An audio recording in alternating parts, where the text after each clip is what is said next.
जमलेल्या माझ्या तमाम हिंदू बांधवांनो, भगिनी आणि मातांनो,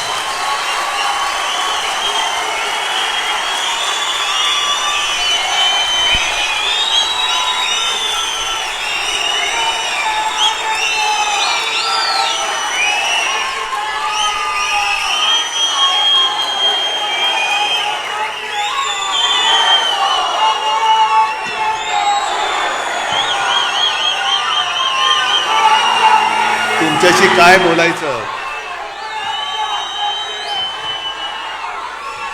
हा मला प्रश्न पडलाय. आणि हे जे काही चित्र आहे, हे वातावरण आहे,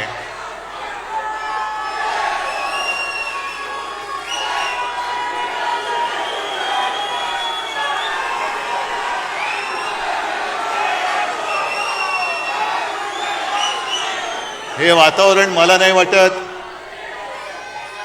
कोणाच्याही नशिबात किंवा भाग्यामध्ये असं प्रेम लिहिलं असेल.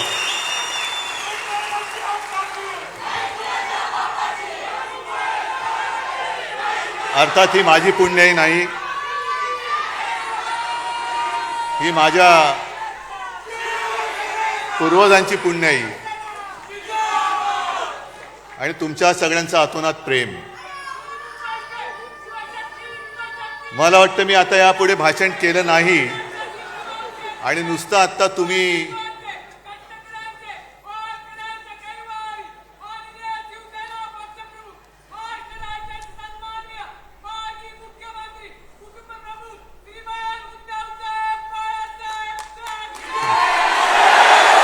हा जयघोष जरी नुसता टीव्हीवरती आपल्या विरोधकांनी पाहिला तरी त्यांचे नॅपकिनसह सगळे कपडे ओले होतील.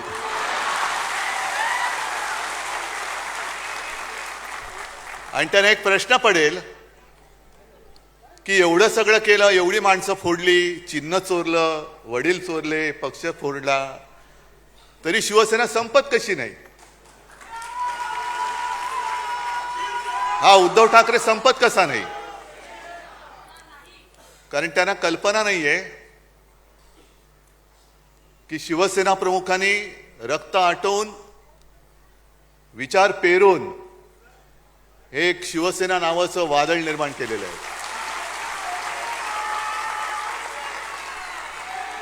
पैसे फेकून जमवलेली माणसं नाही आहेत. विचार अंगामध्ये भिनवून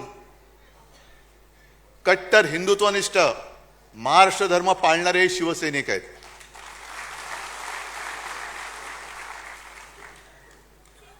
आणि मी पहिल्या प्रथम तुम्हाला सगळ्यांना वर्धापन दिनाच्या शुभेच्छा देतो. 59 वर्ष झाली हे हा जल्लोष पाहून कोणाचा विश्वास बसणार नाही. कारण शिवसेना आज सुद्धा तरुणच आहे आणि नेहमी शिवसेना ही तरुणच राहणार आहे.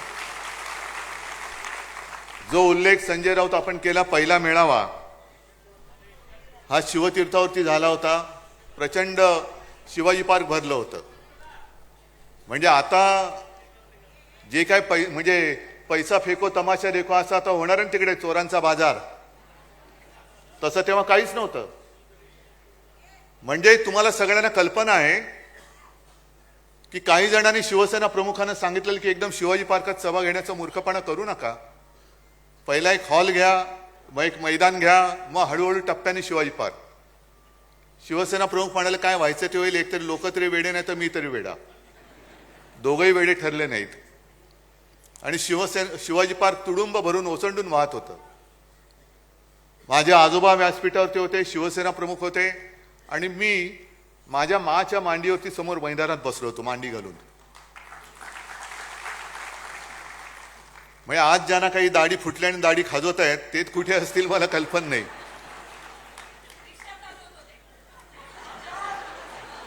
जाऊ द्या. आज सगळीकडे बॅनर लागलेत, पोस्टर लागलेत, शिवसेना प्रमुखांचे फोटो आहेत. मला खरंच कीव येते की जे आपला बाप बदलतात आणि राजकारणात ज्यांना पोरं होत नाहीत, मी राजकारणात म्हणतोय, अशी लोक जेव्हा आपल्या घराणेशाहीवरती टीका करतात तेव्हा मला त्यांची कीव येते. अरे तुला होत नाही राजकारणात पोरं, आम्हाला आम्ही काय करू, घे, आमच्याकडे आहेत, घ्यायची तर घे, किती पाहिजेत.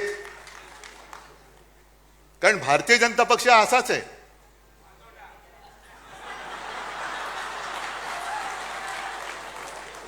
नाही, तुम्ही जो शब्द वापरला शिवसेना प्रमुखाने आणखीन वापरला असता पुढचा,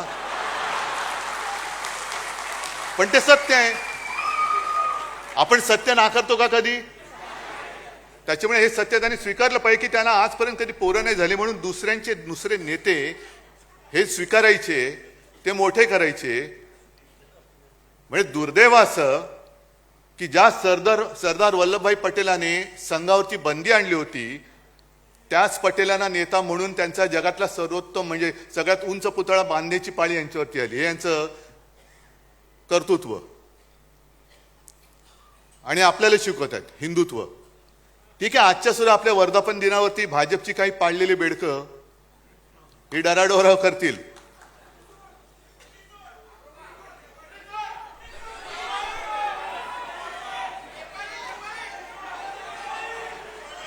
मी आणखीन काय बोलण्याची गरज आहे त्याच्यावर? कारण ह्याच हॉलमध्ये शिवसेना प्रमुखांचं ते गाजलेलं भाषण आहे, तर ती आठवण झाली तरी पुरे.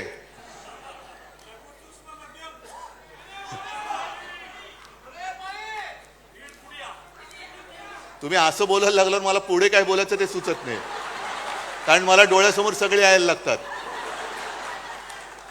तर ही सगळी पाळीव बेडकं ही यायला लागतील, बोंबलतील. पण या चोरांना खरंच मी तर म्हणेन लाज लज्जा शरम काही त्यांनी ठेवलेली नाहीये. नॅपकिन आहे तो सुद्धा काय ठेवला ते कळत नाही. असा हा भाजपा, म्हणजे ज्याचा उल्लेख माझ्या मते आधी पण भास्करराव तुम्ही बोलत होता, अंबादासनी केला असेल, संजय राऊतांनी तर केलाच. पण विशेषतः अंबादास तुमचं कौतुक करायचंय आणि माझ्या मराठवाड्यातल्या सगळ्या सैनिकांचं कौतुक करायचंय. कारण तुम्ही एक वस्तुस्थिती ही जनतेसमोर आणली. क्या हुआ तेरा वादा. म्हणजे आतापर्यंत त्यांनी जे काही वादे केले होते ते कसे फसवे होते ते त्यांनी छान पद्धतीने पूर्ण मराठवाड्यामध्ये जनतेपर्यंत पोहोचवलं. मग आता माझा प्रश्न तुम्हाला सगळ्यांना आहे की निवडणूक जिंकण्यासाठी माता भगिनींशी केलेला वादा, जनतेशी केलेला वादा जो पक्ष पाळत नाही तो पक्ष, त्यांनी मला केलेला वादा हा मी तेव्हापासून बोलत होतो की यांनी वादा केला होता की 2.5 वर्ष शिवसेनेचा मुख्यमंत्री होईल, आणि हे सांगत होते असं काही घडलंच नाही. मग हा काल परवाचा तुम्ही केलेला जनतेशी वादा खरा होता की खोटा होता? म्हणजे यांची वृत्ती कळते, यांची वृत्ती कळते. आणि तसं जर का बघितलं तर बोलायचं कशावर हेच कळत नाही. कारण यांचं सरकार आल्यानंतर जी काही पनवती लागलेली आहे, केंद्रामध्ये सरकार आल्यानंतर सगळी कामांची वाट लागलेली आहे. एअरपोर्टचं छत गळतंय, त्या मेट्रोच्या स्टेशनमध्ये पाणी जातंय, प्रयागराजला माणसं चेंगरून गेली, कोणी जबाबदारी घ्यायला तयार नाही. दिल्लीच्या रेल्वे स्टेशनमध्ये माणसं चेंगरून मेली, कोणी जबाबदारी घ्यायला तयार नाही. काल परवाकडे विमान अपघातात गेली, कोणी घ्यायला तयार नाही. रेल्वे अपघातात गेली, कोणी घ्यायला जबाबदारी तयार नाहीये. म्हणजेच काय की तसा जर का आपण गांभीर्याने विचार केला तर आज आपल्या देशाला पंतप्रधानांची गरज आहे. आज देशाला पंतप्रधान कुठे आहे? भाजपला आहे. देशाला कुठे आहे? देशाला गृहमंत्र्याची गरज आहे, घरफोड्या अमित शहाची नाही. देशाला संरक्षण मंत्र्यांची गरज आहे, गुंडांना संरक्षण देणाऱ्या देवेंद्र आणि राजनाथ सिंगांची नाही. तुम्ही देशाचे संरक्षण मंत्री आहात का गुंडांचे संरक्षण मंत्री आहात? तुम्ही देशाचे गृहमंत्री आहात की तुमच्या पक्षाचे घरफोडे मंत्री आहात? आणि मोदीजींना सुद्धा मला विचारायचंय, मी आता जास्त कठोर शब्दात बोलणं देशाच्या पंतप्रधानांना बरोबर नाहीये. पण जेव्हा आम्ही इंडिया आघाडी म्हणून तुमच्यासमोर पर्याय उभे राहिलो तेव्हा तुम्हाला लाज वाटली नाही आमची इंडियन मुजाहिद्दीन बरोबर तुलना करायला? मग जरा आम्ही इंडियन मुजाहिद्दीन सारखे होतो तर आज जगभरामध्ये तुम्ही न केलेल्या शौर्याचं कौतुक सांगण्यासाठी आमच्या पक्षातले खासदार तुम्ही का पाठवलेत? आम्ही इंडियन मुजाहिद्दीन आणि तुम्ही कोण? म्हणजे तुम्ही जगभर फिरलात पण या कठीण काळामध्ये एक मित्र तुमच्या सोबत उभा राहिला नाही जो माझ्या देशाच्या बाजूने उभा राहील. आम्ही राहिलो तुमच्या सोबत. जग तुमच्या विरुद्ध आहे. देशातले मित्र तुम्ही तोडून टाकताय, मित्र संपवून टाकता आहात. आमची तुलना तुम्ही देशद्रोह्यांबरोबर करता आहात.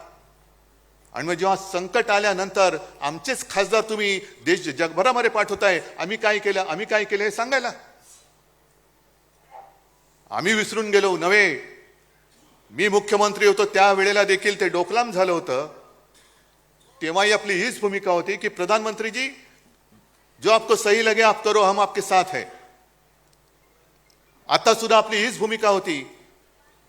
ठीक आहे, पक्षीय मतभेद असतील, आहेत, राहतील, पण देश संपूर्ण जगासमोर आम्ही जाऊ तेव्हा हम सब एक है म्हणून आपण गेलं पाहिजे. आणि ते कर्तव्य, पवित्र कर्तव्य आम्ही करण्याचा प्रयत्न केला.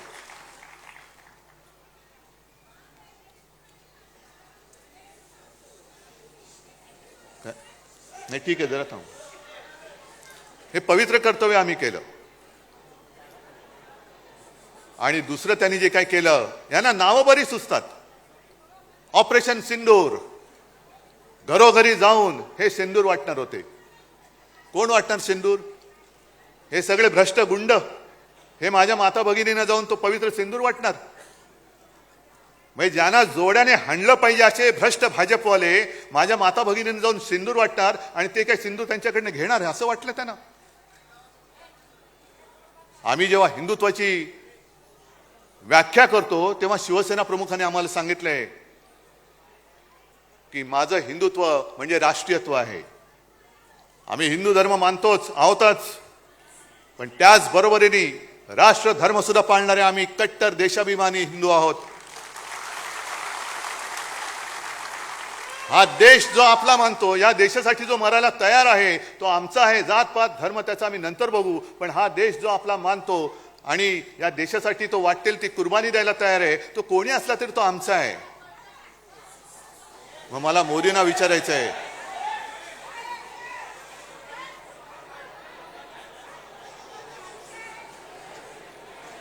जरा गच्च झाले, सगळ्या खुर्च्या वगैरे भरल्या, थोडं सांभाळून घ्या, जरा सांभाळून घ्या. मग मला भाजपला विचारायचंय की ही आमची हिंदुत्वाची व्याख्या आहे म्हटल्यानंतर नेमकं तुमचं हिंदुत्व आहे तरी काय? तुमचं हिंदुत्व आहे तरी काय? जो शेंदूर तुम्ही वाटता आहात, वाटणार होतात, जरा शांत राहा ना थोडं. जायचं असेल बाहेर तर त्यांना जाऊ दे, नाही तर बसा शांत.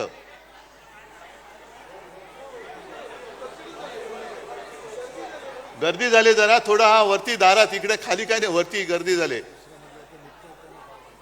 त्यांना आत यायलाच जागा नाहीये.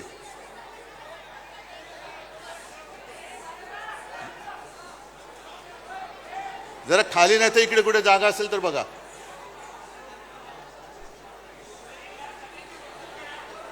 बरं ठीक आहे, चला, ते वरती सांभाळतात सगळ्यांना, आपण आपलं सांभाळू इकडे.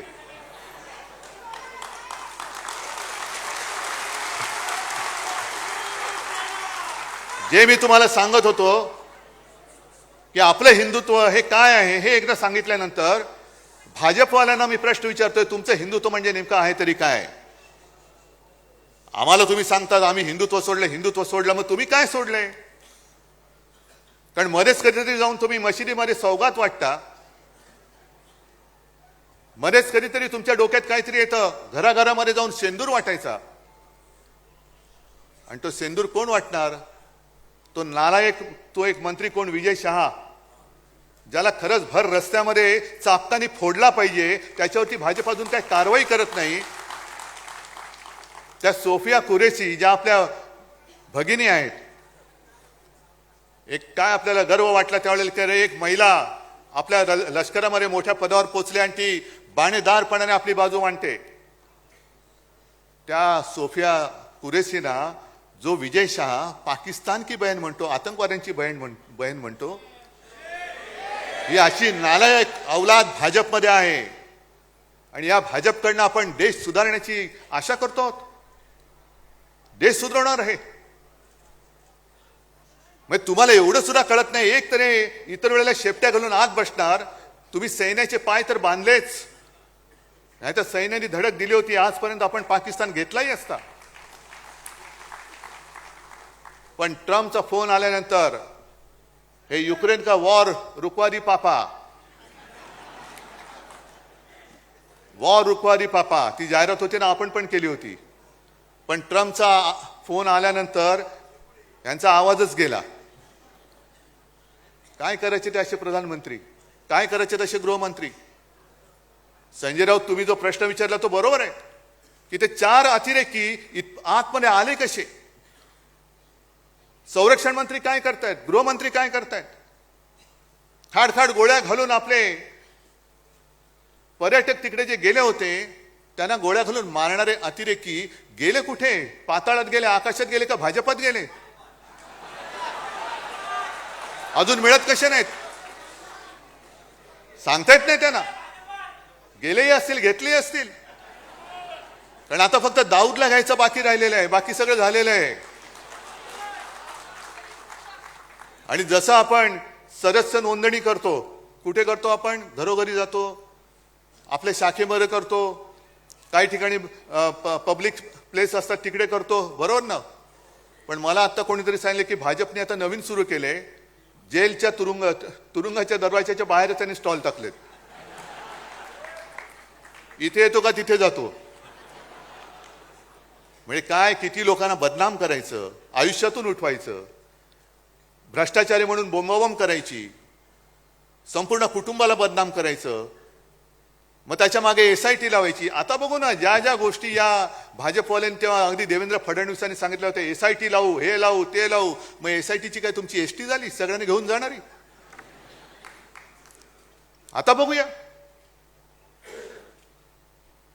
म्हणजे सगळ्यांना बोंबलून, भ्रष्ट म्हणून बोंबलून टाकायचं, बदनाम करायचं. 70,000 कोटीचा घोटाळा आलं काय, छे छे छे छे छे, पाय धुवून त्यांचं पाणी पितायत. सिंचन घोटाळा ना, म्हणून पाणी पितायत.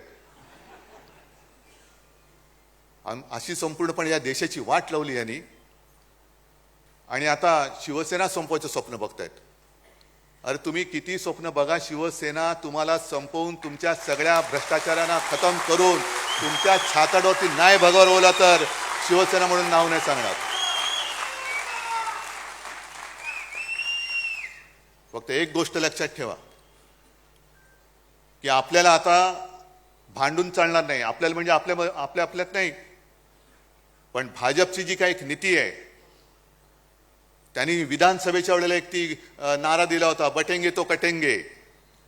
आपल्याला वाटलं होतं हिंदू मुसलमान तर केलंच. पण आता मुंबईमध्ये विशेषतः हिंदूंमध्ये मारामाऱ्या लावायच्या. मग हिंदी सक्तीची करायची. मग हिंदी सक्तीची झाली, म्हणजे ज्या हिंदी भाषिकांना आपण 92-93 साली वाचवलं होतं तेच आपल्यापासून दूर तोडायचे. हिंदी सक्ती तर होऊ देणारच नाही. करायची असेल हिम्मत तर देवेंद्र करून बघा. हिंदीचं आमचं काही वैर नाहीये, पण सक्ती कशासाठी करता. हिंदी सक्तीची करायची असेल तर तामिळनाडूमध्ये जाऊन बघा ना, नुसतं तुम्ही उच्चार करून बघा काय करतात ते. अजून तुम्ही हिंदी सक्तीची गुजरातमध्ये केली की नाही मला कल्पना नाही. मग गुजरातमध्ये करा ना, तिकडे जाऊन बसा. तिकडे ते काय सू करे छे.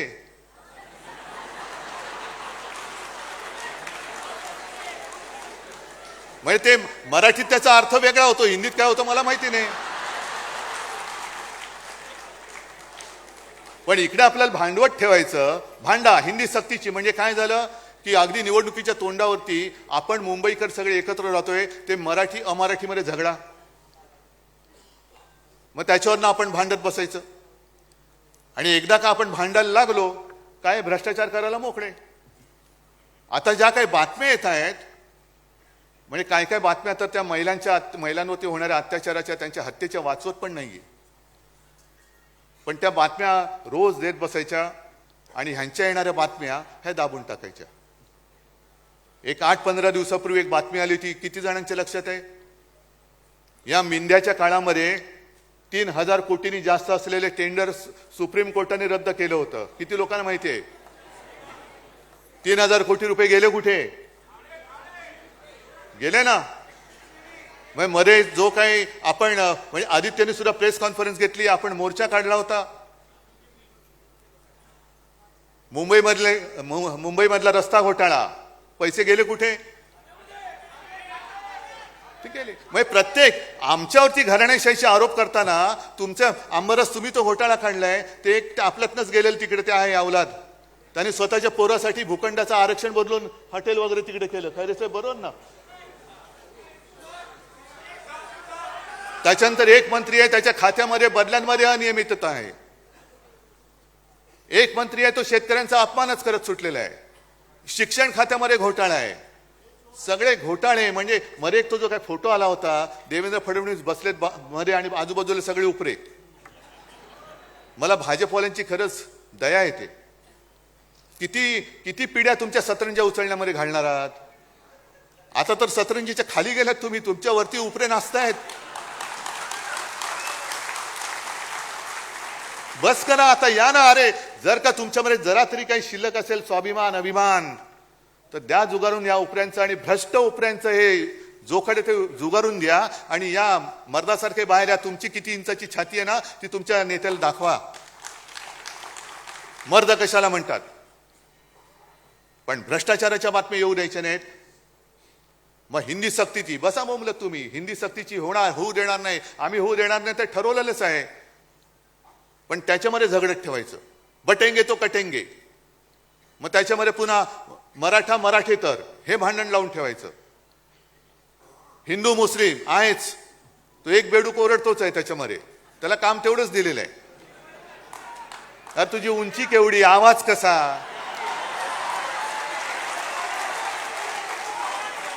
म्हणजे उंची पेंग्विनची, चाल बदकाची, आवाज कोंबडीचा.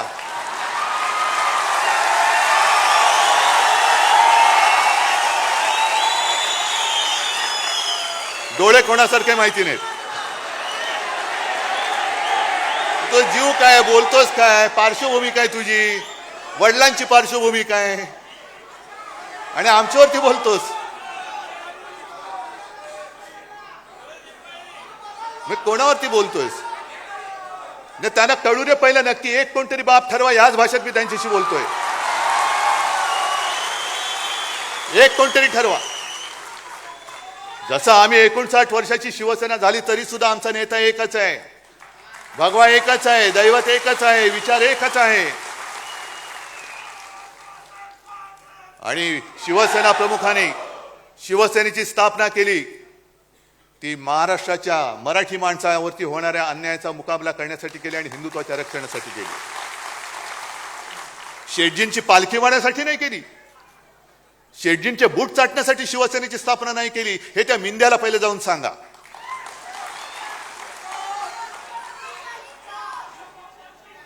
हे एवढे गद्दारीने फसफसून टाकलेले आहे. मला आता ही चिंता वाटायला लागली. आम्ही बोलतोय, मी बोलतोय, अरे पण काय तुम्ही फरक बदल घडवणार आहात की नाही? महाराष्ट्र म्हणून काय उभे राहणार आहात की नाही? प्रश्न कोणाला, मुख्यमंत्र्यांना किंवा भाजपला विचारणार आहात की नाही? कारण रोज काहीतरी घडतंय आणि जाऊ दे ना, आपलं काय जातंय, कशाला आपलं काय जातंय. आज मुंबईच्या निवडणुकीला सामोरं जाताना ह्या ज्या काही बातम्या येत आहेत त्याच्यामध्ये आपल्या बाकीच्या बातम्या म्हणजे लाडकी बहीण या योजनेला देण्यासाठी पैसे नाही आहेत, आदिवासींचा निधी त्याच्यात वळवत आहेत. एसटीला पैसे द्यायला पैसे नाही आहेत, पण धारावीमध्ये अदानीला मुद्रांक शुल्क माफ केले. कुठून आणले पैसे, कुठं का माफ केले त्याचे पैसे? अदानीला सगळं काही माफ. अदानीला जागा फुकट, स्टॅम्प ड्युटी फुकट. आणि जो मी केला होता, मी म्हणतो, मी म्हणजे आपण सगळे 500 फुटापर्यंतचा मालमत्ता कर, यांनी सर्वसामान्यांवरती मालमत्ता कर लादला. येत्या काही दिवसामध्ये कचरा कर लादणार, ज्याच्यावरती आदित्यने आवाज उठवल्यानंतर तो स्थगित केला, रद्द नाही केला, स्थगित केला. म्हणजे देवनाथचं जे काही डम्पिंग ग्राउंड आहे ते सुद्धा अदानीला देत आहेत आणि तो कचरा काढायचा पैसा हा मुंबईकरांकडनं घेणार. म्हणजे अदानीला सगळं फुकट देऊन टाकतायत, पिलतायत सामान्य माणसाला आणि पुन्हा आपल्या आपल्यात लढाई करून अदानी मोकाट सुटलाय. ही लढाई केवळ उद्धव ठाकरेची नाहीये, शिवसेनेची नाहीये. ही 1960 साली ज्या मराठी माणसांनी बलिदान देऊन रक्त सांडून ही मुंबई आपल्याला मिळवून दिली, त्या रक्ताची शपथ घेऊन ही मुंबई आम्ही आमच्यापासून तोडू देणार नाही, मुंबईचं महत्त्व खतम करू देणार नाही. म्हणून जर आपण उभे राहिलो तरी मुंबई वाचेल. आहेत आता बातम्या सगळीकडे चालू आहेत. काय होणार, कसलं नाही होणार का, होणार की नाही होणार कळेल ना. जे यांच्या मनात आहे आणि राज्याच्या मनात आहे तेच मी करेन.